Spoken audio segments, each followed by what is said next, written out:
Ukraine மீதான போர் நிறுத்துவதற்கு Russia முன்வந்திருக்கு. ஆனா அதுக்கு 3 நிபந்தனைகளையும் ரஷ்யா விதிச்சிருக்கு. அதுக்கு உக்ரைன் ஒத்துக்கிட்டா கண்டிப்பா போர் முடிவடையும். ஆனா அதை உக்ரைன் ஒத்துக்குமான்றதுதான் சந்தேகம்.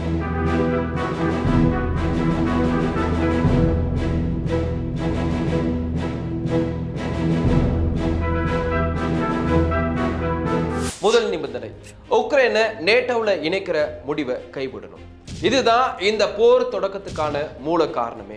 நேட்டோல அமெரிக்கா உட்பட பெரும்பாலான ஐரோப்பிய நாடுகள் இருக்குது. ஒரு நேட்டோ உறுப்பு நாடு மேல பிற நாடு தாக்குதல் நடத்தினா மொத்த நேட்டோ நாடுகள் அந்த நாடு மேல பதில் தாக்குதல் நடத்தலாம்.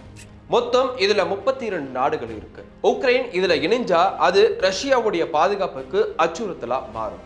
அமெரிக்க ஐரோப்பிய படைகள் உக்ரைன் ரஷ்யா எல்லையில நிறுத்தப்பட்டு பாதுகாப்பு அச்சத்தை ஏற்படுத்தும் தான் ரஷ்யா இதை எதிர்த்துச்சு. ஆனா உக்ரைன் வெஸ்டர்ன் நாடுகளுக்கு எதிராக நிற்க விரும்பல. அதனால நேட்டோவோட இணைய நினைக்குது. 3 வருஷங்களா இதுக்கு எதிராக ரஷ்யா போர் நடத்தியும் உக்ரைன் முடிவுல மாற்றம் இல்லை. அதனால இந்த நிபந்தனையை உக்ரைன் ஏற்க வாய்ப்பில்லைன்னு தான் சொல்லப்படுது. இரண்டாவது நிபந்தனை, டான்பாஸ் பிராந்தியத்தை ரஷ்யாவுக்கு விட்டு கொடுக்கணும் அப்படின்றது தான். இது உக்ரைனுடைய பகுதி. ஏற்கனவே கிரிமியாவை தங்கள் கட்டுப்பாட்டில் வச்சிருக்கிற ரஷ்யா இந்த பகுதியையும் ஆக்கிரமிக்கிறது மூலமா கருங்கடல் பகுதிகளை கண்ட்ரோல் பண்ண முடியும். இது ரஷ்யாவுடைய பாதுகாப்புக்கு உதவும். அதுபோல டான்பாஸ் பிராந்தியம் தொழில் வளர்ச்சியும் விவசாயமும் கனிம வளமும் நிறைஞ்ச ஒரு பகுதி. அதனால பொருளாதார பலனுக்கும் ரஷ்யா இதை எதிர்பார்க்குது. கடைசி நிபந்தனை, உக்ரைன்ல இருக்க மேற்கத்திய படைகளை திருப்பி அனுப்பணும். ஏற்கனவே ஆயிரக்கணக்கான ஐரோப்பிய யூனியன் மற்றும் அமெரிக்காவுடைய பல ராணுவ உபகரணங்கள் மற்றும் வீரர்கள் உக்ரைன்ல இருக்காங்க.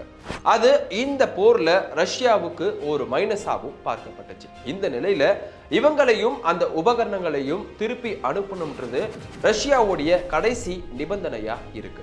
ஏற்கனவே மாஸ்கோல நடக்க இருந்த அமைதி பேச்சுவார்த்தையை உக்ரைன் அதிபர் ஜெலன்ஸ்கி நிராகரித்தார். இந்த நிபந்தனைகளையும் அவர் ஏற்கக்கூடியதா இல்லை. ஏன்னா இதுல ஏதேனும் ஒன்றிற்கு ஒப்புக்கொண்டா கூட உக்ரைன் ரஷ்யா கிட்ட வீழ்ச்சி அடைஞ்சிட்டதா தான் அந்த மக்களிடையே கருதப்படும். அது ஜெலன்ஸ்கிய பதவியில் இருந்து இறக்கவும் வாய்ப்பு இருக்கு. அதனால இது உக்ரைன் அதிபர் ஜெலன்ஸ்கி ஒத்துக்க மாட்டார்னு தெரிய வருது. அதே நேரத்தில் ஐரோப்பிய யூனியன் உக்ரைன் மூலமா ரஷ்யாவை இந்த போர்ல வீழ்த்தணும் அப்படின்றதுக்காக வியூகம் பண்ணிட்டு இருக்கு.